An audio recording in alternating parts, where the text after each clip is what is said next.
1910 Nebraska. The widow Clara Hensley, who took her own 3 children's lives due to depression. On an August morning in 1910, in the small town of Willow Creek, Nebraska, a blacksmith named Amos Tucker ran to the sheriff's office, drenched in sweat, his voice trembling. He said that for nearly a month, no one had seen the 3 children of Clara Hensley, a widow who lived on the edge of town near Willow Creek. An unsettling odor had begun to drift from her wooden house, alarming the neighbors. The sheriff at the time, Walter Boone, was 42 years old and had been in office for just 8 months. He had never handled a case more serious than cattle rustling or after-hours brawls. But that morning, he saddled his horse and rode the 9 miles to the Hensley place, accompanied by Deputy Sheriff Eli Harper. They arrived just as the sun reached its peak. Clara's 2-story wooden house appeared under the harsh sunlight, its windows shut tight, its porch empty, the homemade swings where the children once played now gone. There was no sound, only the faint gurgle of the creek in the distance. Sheriff Boone knocked on the door and called Clara's name, but there was no response. He knocked harder. Still, only an enveloping silence. Then, just as Boone was about to turn and confer with his deputy, the wooden door creaked and slowly opened. Clara Hensley stood in the threshold. She wore a gray wool dress with a high collar. Despite the sweltering summer heat, her blonde hair was tied loosely at the nape of her neck, a few stray strands falling across her tired but serene face. She carried no expression that Boone could name. Not surprise, not defensiveness, not grief. "Mrs. Hensley," he said carefully, "we're just here to check in. The neighbors said they haven't seen the children." She was silent for a moment. Her blue eyes drifted past them, seeming to focus on a point somewhere behind them, where the creek flowed. Then she gave a faint nod, as if remembering her role. "They are resting," she said, her voice as light as the wind. "Please don't disturb them." She stepped back, leaving the way open. Boone hesitated only a second before entering. Inside, the air was cold, despite it being midsummer. The curtains were drawn tight, and light filtered only through a few gaps, creating hazy columns of dust. The living room was strangely clean, not a single toy, not an open book. On the dining table sat 3 clean plates, neatly arranged. When Deputy Harper stepped into the kitchen, he stopped abruptly. On the windowsill, next to a withered potted plant, were several empty medicine bottles. Their labels read chloral hydrate, a common but powerful sedative. Boone turned back to look at Clara. She was standing in the middle of the living room, her hands hanging limply at her sides, her gaze fixed on the wooden staircase leading to the upper floor. "They have been tired for so long," she said, her voice even, almost tranquil. "Now they are at peace." And that was when Boone knew he didn't need to check the upstairs bedrooms immediately. He would. But in that moment, every instinct screamed that this was not a case of missing persons or an accident. This was something else, something planned, born from the silence that had lingered for too long in Willow Creek. To understand what happened inside the wooden house by Willow Creek, we must go back in time, before the silence took hold, and before Clara Hensley became the woman with empty eyes, who said her children were finally at rest. Clara Morgan married James Hensley in the autumn of 1898. She was 25, a well-known seamstress in Willow Creek, known for her skilled hands and warm smile. He was a 30-year-old banker, a reliable and ambitious man who wanted to build a peaceful home by the creek where he had grown up. They settled in the wooden house James had inherited from his parents, a simple but sturdy 2-story home with a small garden and Willow Creek gurgling right behind it. This was where Clara would give birth to 3 children, Samuel in 1900, Leela in 1902, and Benjamin, the youngest, in the spring of 1905. Outwardly, they were a model Willow Creek family, hard-working, devout, and always appearing together at church every Sunday morning. Clara was especially beloved. The women in town admired her sewing skills and the way she raised 3 well-behaved children. She sewed dresses for church socials, maintained a tidy home, and taught her children embroidery from a young age. She was, in a word, the picture of contentment, but perfection always hides a burden, and Clara carried hers in stillness. According to the writings of Mrs. Ruth Carter, her nearest neighbor, Clara rarely asked for help. She always smiled and said everything was fine. Ruth wrote, Even when James traveled for work, leaving her with 3 children and a mountain of sewing, she managed on her own. I once offered to watch the children for an afternoon, but she just shook her head, thanked me, and said, "The children are very good. They don't bother me." As for her husband, James was a devoted man who took pride in an orderly and disciplined family. He carefully recorded every income and expense, managed their savings, and planned for his children's future. There is no account of him ever treating his wife or children poorly, but there are burdens the eye cannot see. Clara had no relatives nearby. Her family had moved back east and rarely had a chance to visit. By 1906, her world had shrunk to sewing orders, brief conversations at the general store, and greetings after the church service. Then, in the autumn of 1907, James died in a tragic carriage accident while on a business trip in Omaha. Clara, now a 3-4-year-old widow with 3 young children, received the news in silence. She arranged the funeral herself. With a frighteningly calm demeanor, the community of Willow Creek expressed its condolences. A few people brought food. The Church Women's Society collected a small sum of money, but by winter, everyone believed she was managing well, as Clara always did. She still took in sewing work, but she no longer went to church.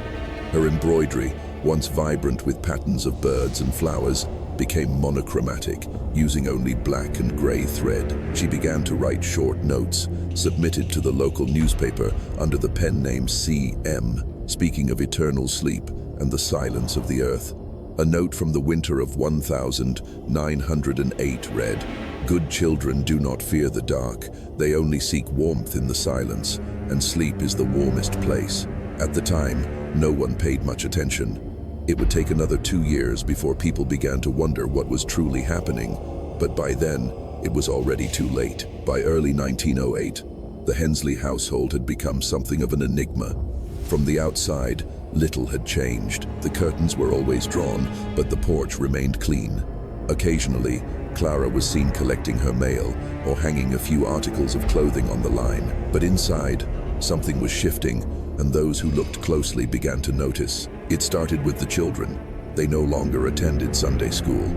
At first, this was attributed to Clara's busy sewing schedule or the difficulty of managing 3 young ones alone, but their absence stretched through the spring and into the summer. By the end of the year, only Clara herself would occasionally appear at the general store, quietly buying thread and fabric. Mrs. Ruth Carter, the neighbor who lived across the creek, recalled stopping by in June of that year with some homemade strawberry jam. "I hadn't seen the children playing by the creek for a month," she later recounted in an interview. When I asked after them, Clara only answered through a crack in the door, "They are tired. They need more rest than this world allows." She never opened the door for me. Other neighbors reported similar encounters.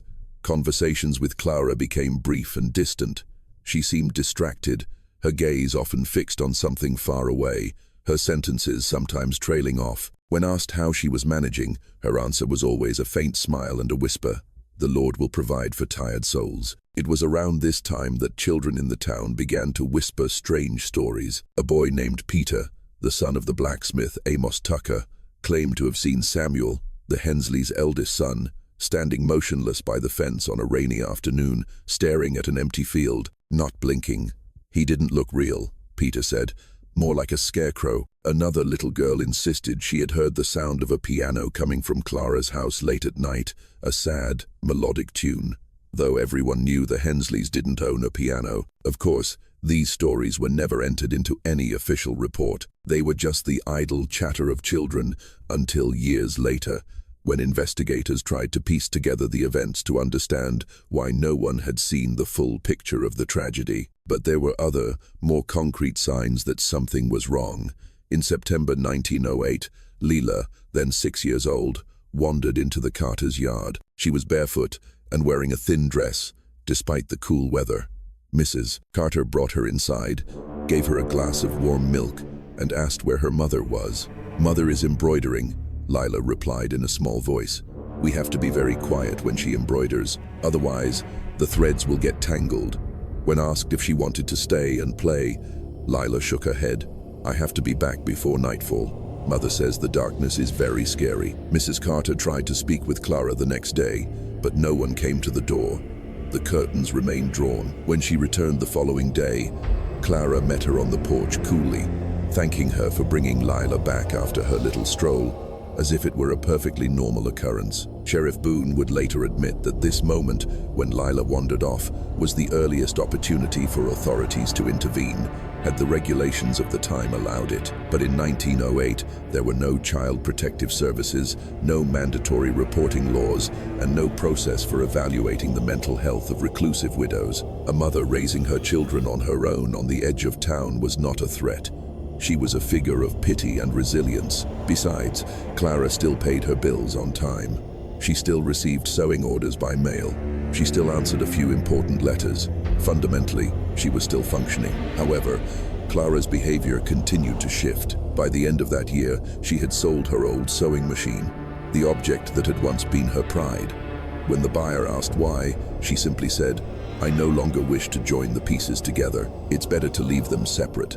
She stopped referring to her children by name when asked about them, instead just saying the children or the house. In one rare encounter with a delivery man, she said, "The house is very quiet these days." Most people assumed the grief of losing her husband was simply gnawing at her slowly, but a few, just a few, began to sense something deeper, heavier, something not just broken, but slowly decaying from within. By 1909, the signs were no longer subtle.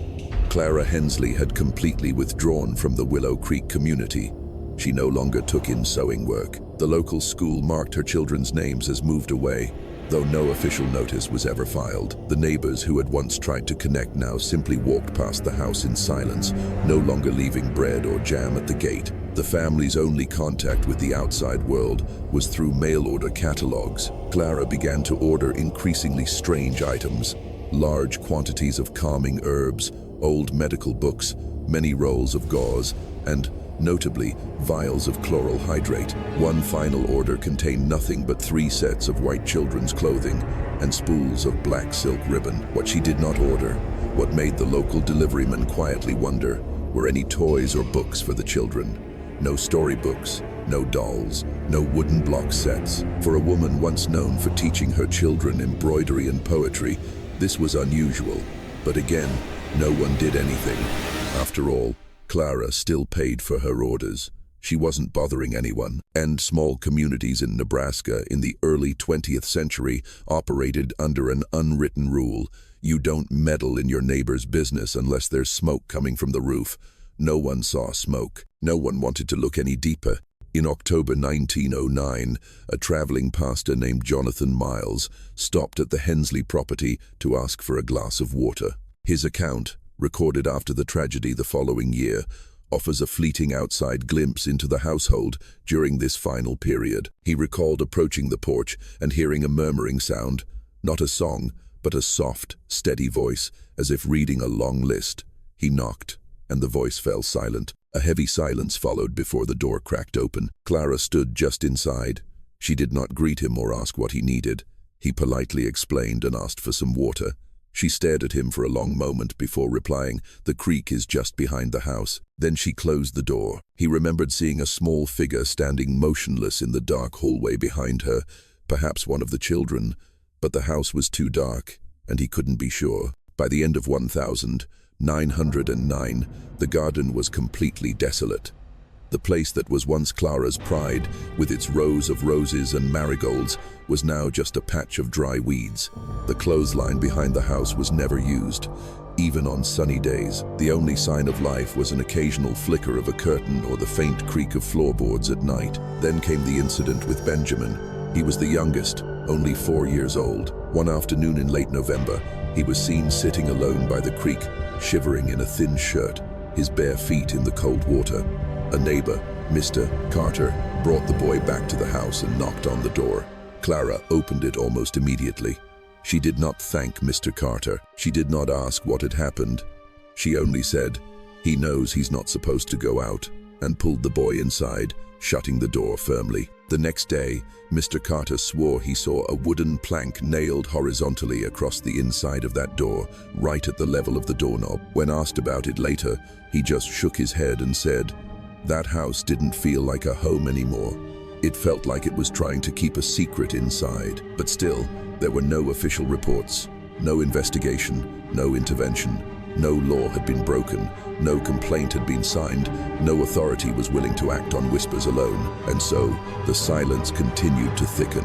Clara's world shrank, and with it, so did the life inside the wooden house by the creek. The final descent, by most accounts, began in the early summer of 1910. That's when the Hensley household completely vanished from the site of Willow Creek.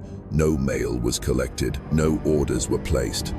The wooden gate remained latched for weeks at a time, and most disturbingly, no one saw or heard the children anymore. Not a single playful shout from the creek, not a cry of frustration, not even the patter of feet on the porch. This stillness might have been overlooked in a busier place, but in Willow Creek, where everyone knew each other's routines, it sowed a quiet unease. The first to speak up was Mrs. Carter, the neighbor across the creek, a woman who, in her own words, always felt when something was wrong in the air. She told her husband she had seen Clara standing by the creek at dawn, completely motionless, wearing only a thin nightgown, staring into the flowing water. She looked like a ghost, Mrs. Carter said, like someone waiting for her boat. Others began to report oddities. The Hensley's chimney, which used to emit a warm plume of smoke every morning, now stood cold and silent. The family cat, a calico named Patches that the children adored, was no longer seen sunning itself on the porch. A shepherd boy swore he saw a small, freshly dug mound of earth in the Hensley's backyard, but when his father went to look, there was only a messy pile of dirt. A deliveryman passing by noticed something else. The windows on the second floor were no longer covered by fabric curtains, but by thick, dark blankets, pinned tightly from the inside, as if to block out any light, or perhaps to prevent something inside from looking out. And then on August 10, the first complaint was made to the sheriff's office. Not about the children, not yet.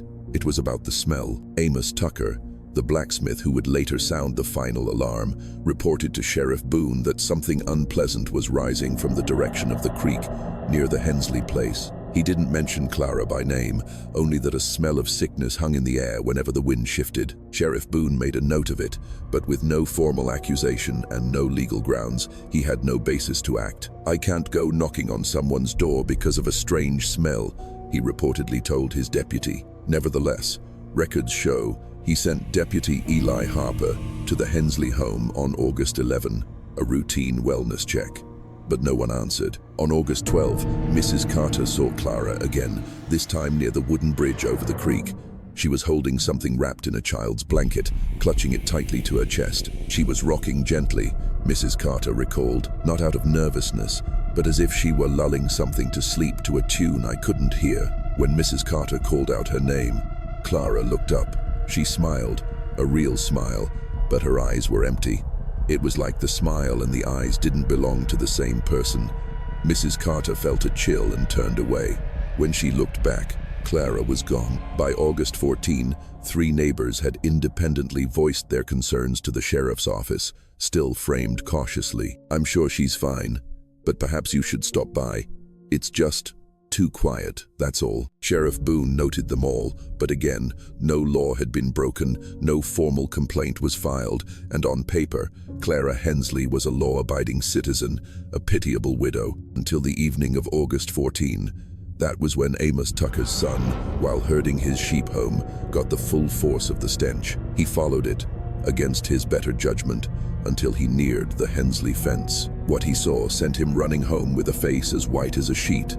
The cat, Patches, buried shallowly under a tree, a garden trowel still stuck in the dirt, and something else, a muddy blue hair ribbon lying right next to the gate. The boy said it belonged to Lila. He was sure of it. On the morning of the 15th of August 1910, Sheriff Walter Boone and Deputy Sheriff Eli Harper returned to the Hensley home, this time with clear purpose and a warrant. The complaints had reached a critical mass. The smell, the silence, the reports of blacked-out windows and uncollected mail, and now the confirmation of the family pet found dead with no explanation. When they arrived, the house looked unchanged. The windows were covered, the porch was empty, no movement, no sound. But something was wrong. The wooden door, which was always carefully latched, was slightly ajar before they could even knock. Clara Hensley was waiting. She was sitting in an armchair in the middle of the living room, holding an unfinished embroidery hoop. She wore the grey wool dress, her blonde hair tied loosely at her neck. There was no panic in her demeanor, no defensiveness, only an almost surreal stillness. "You've come," she said simply, her voice a wisp of sound. Sheriff Boone noted her tone was flat, without a hint of hostility, almost like someone greeting long-expected guests. "We need to come inside, Mrs. Hensley," Boone said. "There have been many concerns." Clara nodded faintly, then gestured toward a small table nearby. "Please, sit," she offered. The men stepped cautiously inside. The living room was clean. On the table were 3 polished plates. The air was heavy, not just with stuffiness, but with a sweet, acrid chemical odor, cloying and unmistakable. Deputy Harper immediately spotted the empty glass vials on the kitchen counter, their labels reading chloral hydrate. All of them were empty. When asked where the children were, Clara did not hesitate. "They are upstairs," she said softly, resting. "They were so very tired. But now, finally, they are quiet." Boone excused himself and took the wooden stairs quickly, each step heavy. What he found would haunt him for the rest of his life. The bedroom at the end of the hall was cool and dark. Thick blankets had been nailed to the window frames. The only light was a thin sliver coming from under the door. 3 small beds were pushed against the walls, each one neatly made, and on each bed lay a child. Samuel, Lila, and Benjamin lay under white sheets, their faces pale, their bodies still, their hands placed neatly on their chests. They looked peaceful, too peaceful. Sheriff Boone approached the middle bed, Lila's, and touched her wrist. Cold, a lifeless, unmistakable cold. He quickly checked the other 2 children. No movement, no breath, not a trace of color. Samuel still had a serious look, dressed in his best suit.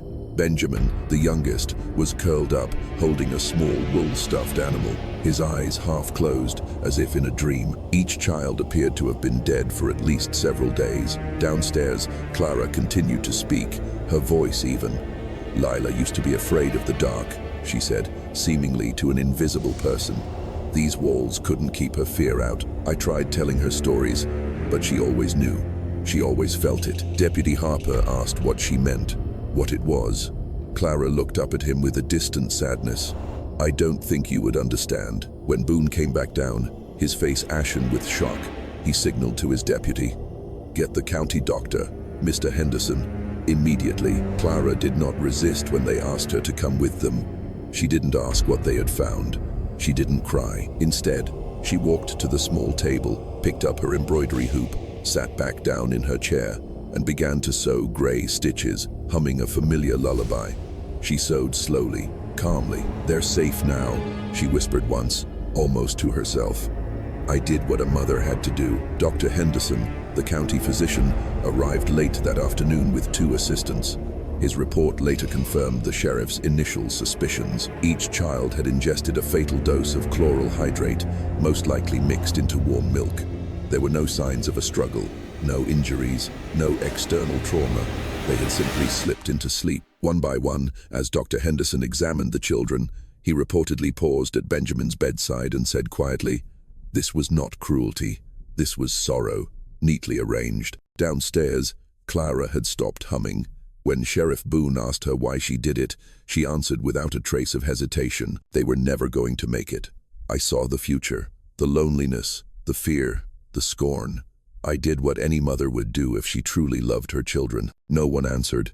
What answer could there be? The official investigation into the deaths of the 3 Hensley children began the very next morning, the 16th of August, 1910. Sheriff Boone, still haunted by the scene in the bedroom, requested assistance from the county authorities and asked Dr. Henderson to supervise the medical investigation. The wooden house was sealed.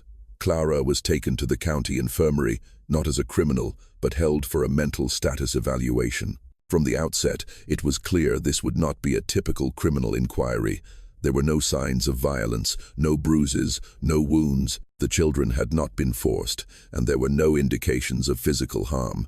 Instead, all evidence pointed to a single method: chloral hydrate poisoning. Chloral hydrate, a powerful sedative, was fairly common in 1910. It was used to treat insomnia, anxiety, and what was then called female hysteria. Clara was determined to have legally purchased it through several mail-order catalogs, primarily from a pharmaceutical supplier in Chicago. Deputy Sheriff Eli Harper found receipts confirming at least 5 purchases over the past 6 months.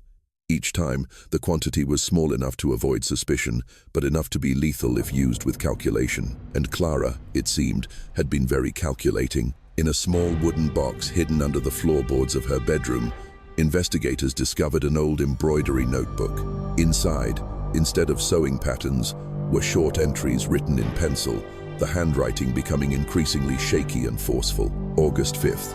Sleep is the only gift I have left to give them. August 7th.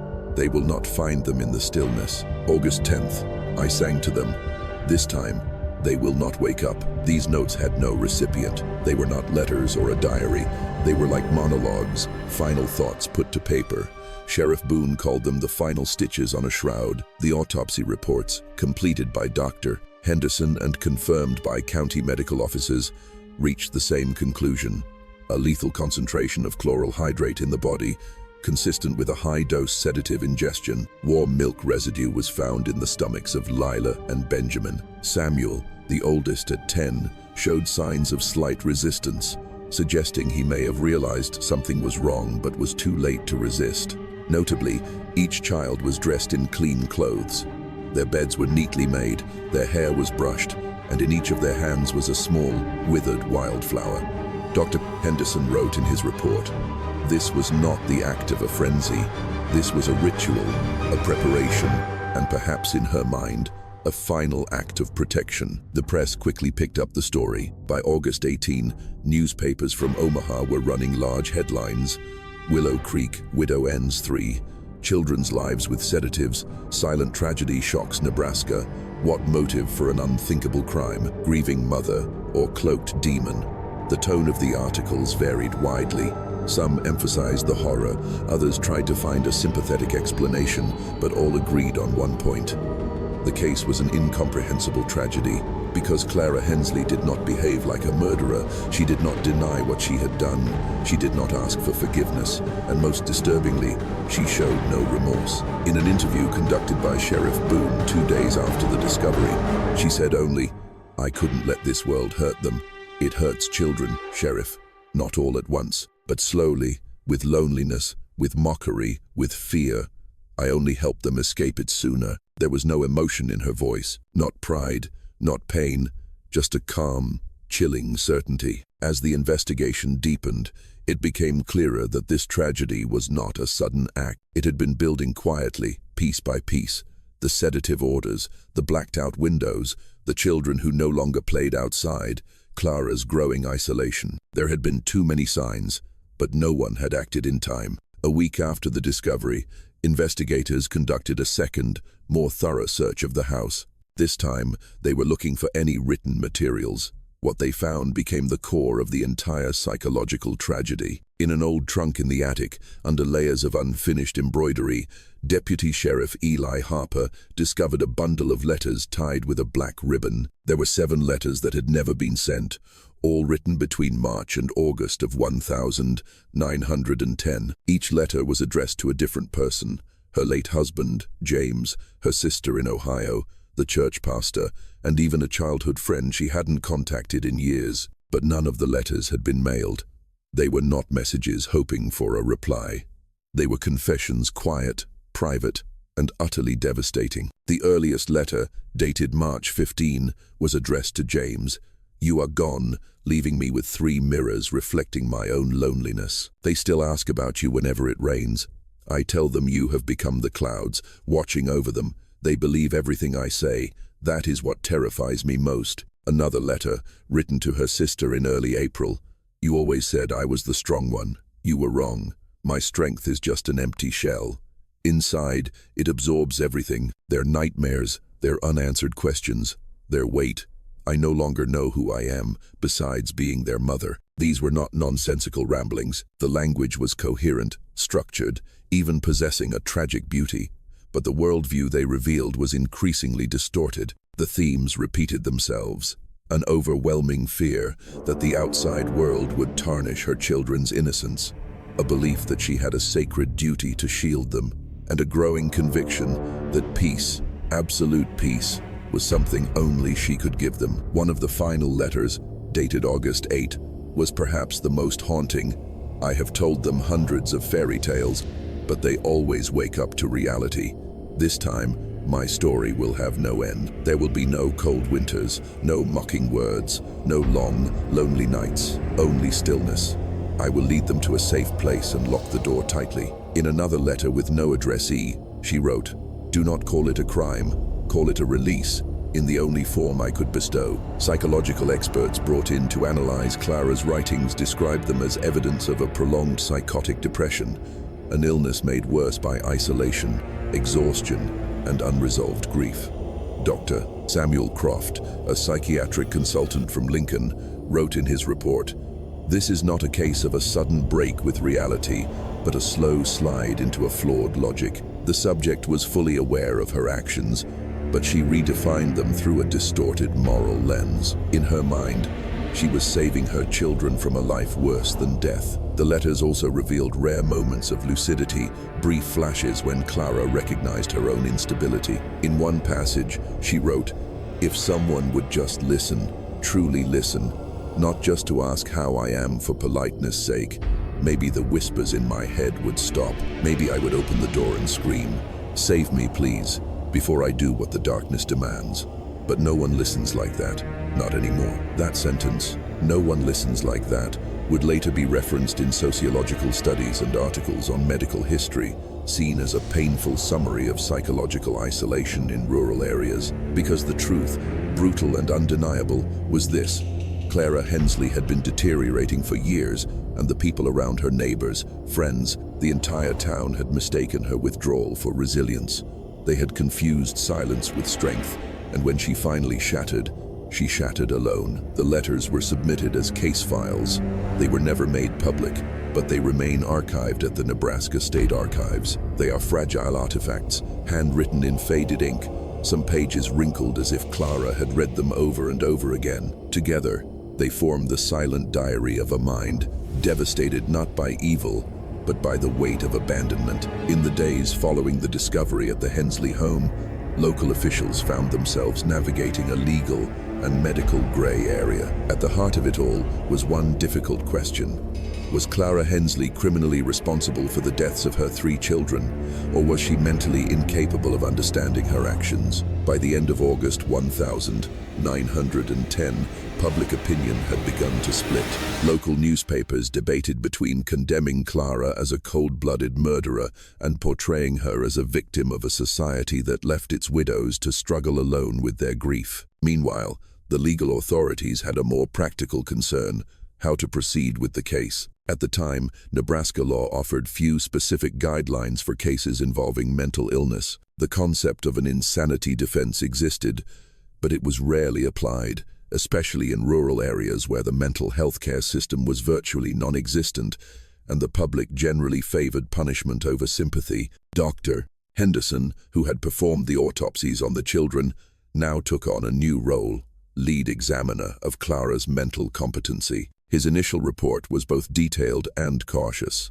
The subject shows symptoms consistent with what we call melancholia, complicated by delusional thoughts. She is oriented to person and place, but shows severe distortion in judgment and moral reasoning. She articulates her motives coherently, but within a belief system that diverges completely from common logic. In simple terms, Clara knew what she had done, but she believed it was the right thing to do. In 2 consecutive interviews held at the infirmary, Clara remained composed. She recounted the events of the night of August 10, the night she called the quiet night, with the calm cadence of a mother telling a fairy tale.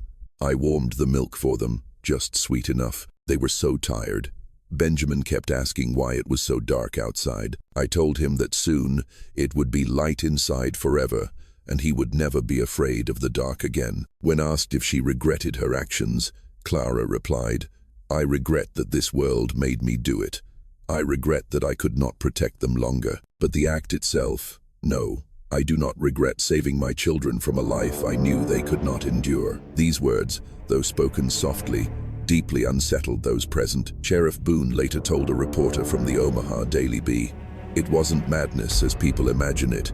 She wasn't raving. She was calm in a terrifying way, the way of a person completely convinced they have done the right thing." On September 5, a formal hearing was held at the county courthouse to determine Clara Hensley's fitness to stand trial. Dr. Henderson and a psychiatric expert from Lincoln testified. Both agreed on one point. Clara suffered from severe, prolonged, and untreated depression and psychosis, exacerbated by grief, isolation, and exhaustion. They might have used different terms to describe it, but their final conclusion was unanimous. Clara was declared mentally incompetent to stand trial. Instead of prison, she was remanded to a state mental hospital in Lincoln. She would remain there under indefinite medical supervision. There was no jury, no criminal trial, no formal charges filed. Legally, the case was closed that day.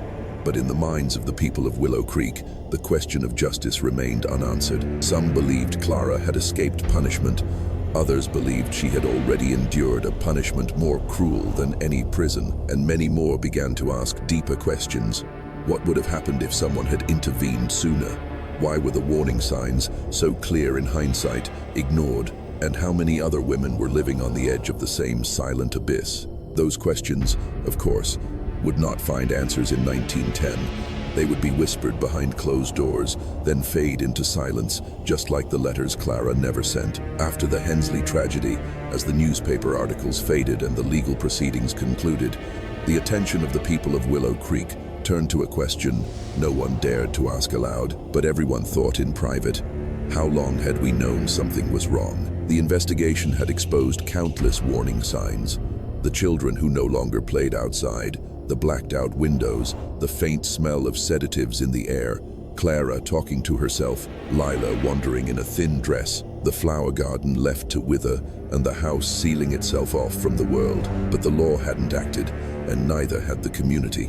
When questioned by the sheriff after Clara was taken away, many neighbors, especially the women, began to share small memories, not accusations, not confessions, just moments, fragments of a puzzle that, now assembled, was painfully clear. Mrs. Ruth Carter, the nearest neighbor, admitted with a sigh, "I saw those curtains drawn day and night. I should have knocked more persistently, but she always seemed so strong and didn't want to be bothered. I didn't want to insult her pride." Mr. Miller, the town's pastor, said with a voice full of regret, "She stopped coming to church in late '08. I stopped by once, but she didn't open the door. We assumed she needed time to grieve. I fear we gave her too much silence." One of the most haunting accounts came from Miss Mary Albright, the local school teacher. She described visiting the Hensley home in the spring of 1909, hoping to persuade Clara to re-enroll Samuel and Lila. She had brought some books and a basket of cookies. Clara had met her on the porch, polite but distant. She declined the offer and insisted her children were learning more important things here, where the noise of the world cannot reach them. Mary caught a glimpse of Lila standing just inside the doorway. The little girl didn't smile. She didn't even look up. She just stood there, motionless. Her eyes were empty. It wasn't natural, but I didn't know what to do. There was no agency to report to, no procedure to follow. If a mother said she was teaching her children at home, we had to believe her. The deeper truth was harder to name. People had noticed, but they had chosen not to intervene. In rural Nebraska, at the turn of the century, family matters were private. Privacy was not just a value, it was a fortress. To question how a mother raised her children or dealt with her grief was not just taboo, it was an insult. Even those who sensed something was wrong couldn't find the words or the authority to speak up. Deputy Sheriff Eli Harper, reflecting years later, put it bluntly, "We were all waiting for someone else to do something, or maybe we told ourselves we were overreacting. It wasn't denial, it was paralysis." In the weeks after the tragedy, a few townspeople quietly left wildflowers by the Hensley's fence. Some attended the burial of the 3 children, a small, bleak ceremony without a eulogy. No one dared to speak their names aloud. One woman brought 3 cloth dolls and placed them neatly under the old oak tree near the gate. She didn't explain why. She didn't need to. The silence that had enveloped the Hensley house for years did not disappear in the end. It simply echoed forever. For those who lived in Willow Creek, the guilt remained. Some tried to justify it. She was always a private person. We thought she would ask for help if she needed it. She was a proud woman. She wouldn't have wanted pity. Others didn't bother with excuses. They simply stopped speaking of it altogether, because the truth wasn't that no one knew.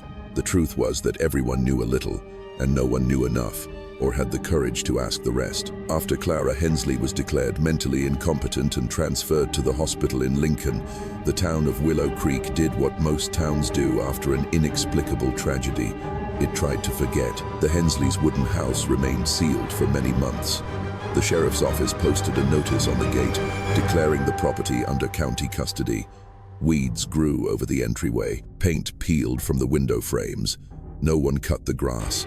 No one asked about repairs. Gradually, the house simply blended into the surrounding landscape, like a sad, abandoned memory. Mr. Peterson, the county's estate officer, was assigned to catalog Clara's remaining assets. He compiled a short list: 3 small wooden beds, an old sewing table, a chest of fabrics, and a few fairy tale books, most with small notes in the margins in Clara's handwriting notes about the story's meanings, which ended abruptly around early 1909.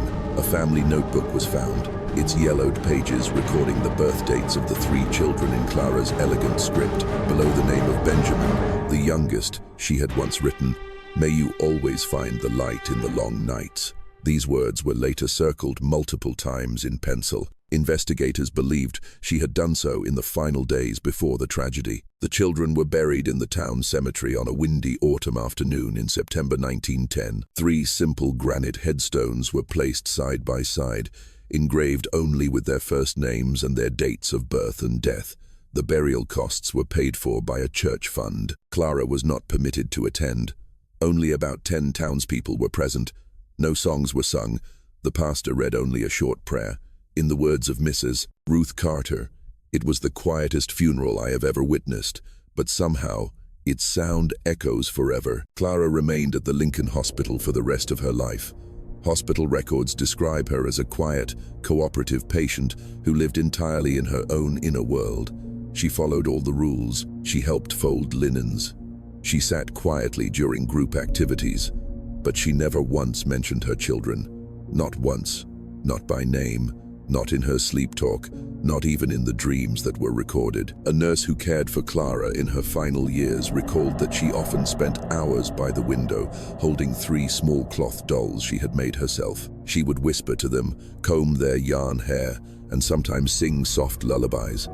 She took care of them, the nurse said, as if they were real children who were sleeping. She protected them from noise, from bright lights. To the very end, Clara believed her children were with her, safe and at peace. In one of the last notes about her, recorded by a doctor in 1928, she was reported to have said, "We finally found the quiet. They are resting now. That is all a mother could ever want." She died of pneumonia in the winter of 1929, at the age of 56. Her body was handled by the state. No relatives came to claim it. Her ashes were buried without ceremony in an unmarked plot in the hospital cemetery. The grave marker had only a number, 782. No name, no memorial. As for the house, it stood there, desolate by the creek, for another 5 years. The village children told spooky stories about it. Some swore they saw a flickering candlelight behind the blacked-out windows. Others said that on full moon nights, they could hear a sad lullaby coming from the house, mixing with the sound of the creek. But no one dared to go near. No one repaired it. In 1934, a powerful tornado swept through Willow Creek. When the storm passed, the Hensley's wooden house was gone, leaving only a bare foundation and a few splintered planks. People said the tornado seemed to have targeted that house alone. There was no investigation. No one asked for one. In the words of the retired Deputy Sheriff Harper, it was as if the very winds of Nebraska had decided it was time to erase that story. But forgetting is never absolute. Never. Because the story didn't disappear. It just seeped into the soil, passed down in whispers from one generation to the next. A cautionary tale, a local legend, a lesson too painful to be recorded in history books, yet too heavy to be completely forgotten. To understand how a woman like Clara Hensley could slip through every social and medical safety net of her time, We must first acknowledge a stark truth. Those nets did not exist. In the early 20th century, America's understanding of mental illness, especially in women, was rudimentary and full of prejudice. Conditions that we now recognize as depression, anxiety, or post-traumatic stress disorder were often lumped together under a single, flawed, and derogatory diagnosis: female hysteria. Hysteria was a vague term used to explain everything from fatigue and insomnia to deep sadness. It was not seen as a medical issue to be treated, but as a moral failing, a failure of will, a lack of maternal instinct, a sign that the woman was, by her very nature, not strong enough for the role society had assigned her. And that role, in rural communities like Willow Creek, was incredibly harsh. Life on the plains demanded near-total sacrifice from mothers. Women were expected to raise children, manage the household, tend a garden, preserve food, sew, care for the sick, and endure it all without a word of complaint, without support, and with almost no rest. To ask for help was to admit weakness.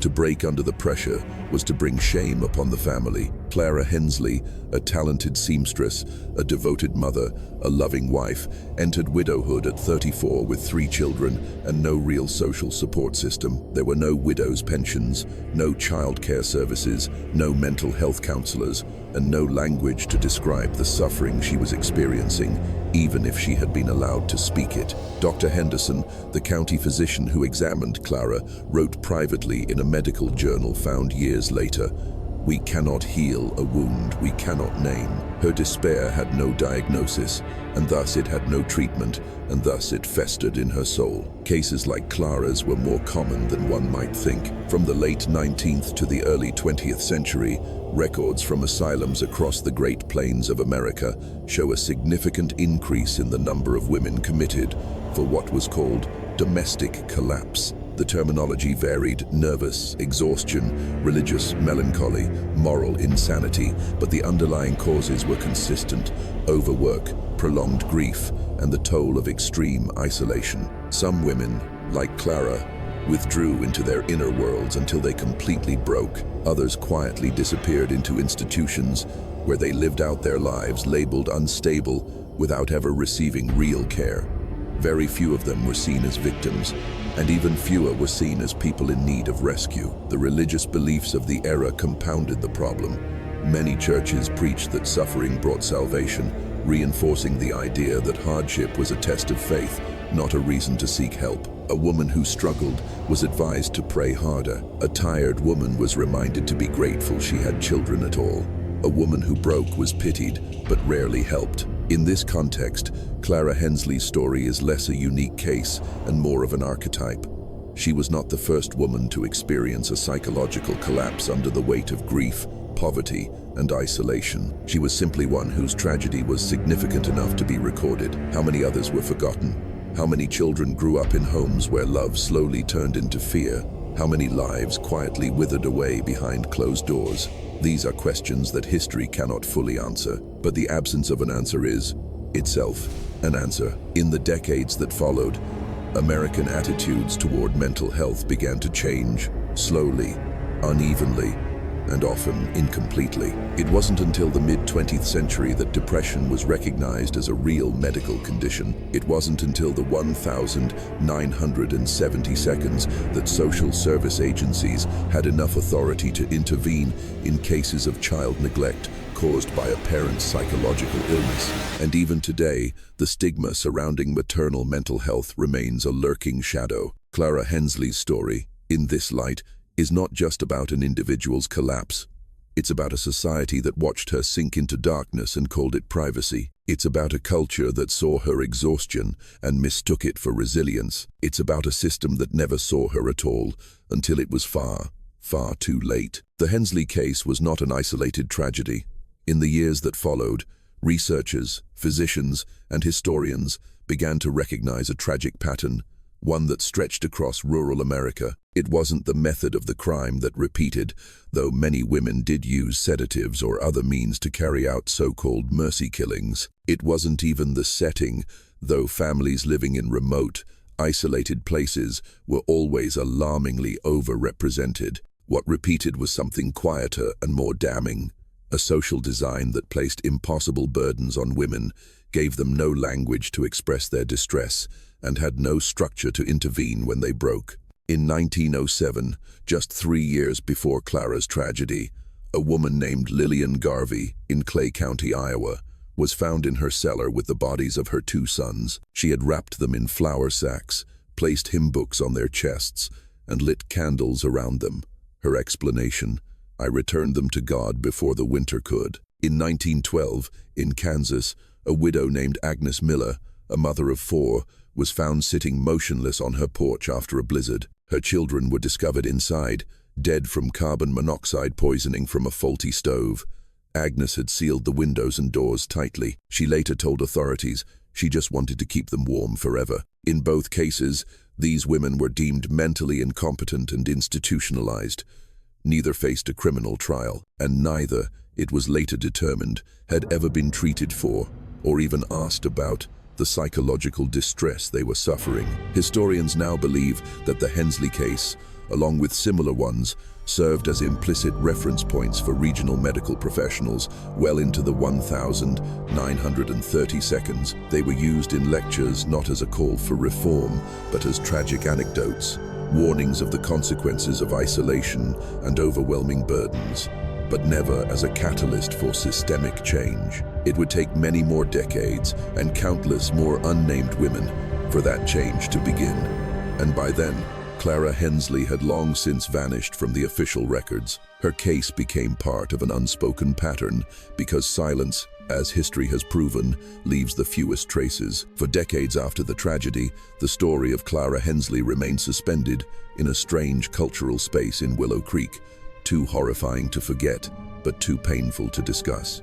Her name was rarely mentioned. Children grew up walking past the bare foundation of the house with an inherited sense of dread, not because they believed the place was haunted in a supernatural sense, but because it represented something deeper, the kind of horror that comes not from monsters in the dark, but from ordinary people who break in the silence of broad daylight, while others simply look away. There are stories in American history that do not have a clear ending. The Hensley case is one of them. It does not conclude with a verdict, a sentence, or an explanation that brings comfort. There is no final judgment, no moment of redemption, only stillness. 3 small graves, 1 lost mother, and a silence that lasted longer than the lives it consumed. We often look to stories like this for answers, a psychological diagnosis, a moral judgment, a systemic explanation. And while each of those elements contains a part of the truth, none of them is the whole. Because what happened in Willow Creek in 1910 was not just the failure of one person or even one system. It was the culmination of many failures, cultural, medical, and emotional, that wove themselves into a net so sparse it couldn't support anyone until it was too late. Clara Hensley was not a monster. She was not a mystery. She was a woman, a mother, a widow, a seamstress. She was overwhelmed, isolated, and slowly unraveling in a house full of children who needed more from her than she had left to give. And when she broke alone. Clara's story is important not because it is rare, but because it was recorded. How many other stories were not? How many women buried their grief behind drawn curtains? How many children lived in homes where love slowly turned into fear, with no one on the outside ever knowing? History holds Clara's name, but it cannot hold theirs. Today, we can do what her world could not. We can name the pain. We can recognize the signs. We can refuse the comfort of looking away, because sometimes remembrance is the only form of justice that remains. And sometimes the most haunting part of a story is how easily it could have been prevented. If you have listened this far, we invite you to reflect on this story, not to judge it, but to carry it forward, to see in it a reflection of the lives still unfolding around us. The quiet ones, the tired ones, the ones who have not yet dared to ask for help. Thank you for listening to the end of the story. Goodbye, and see you again.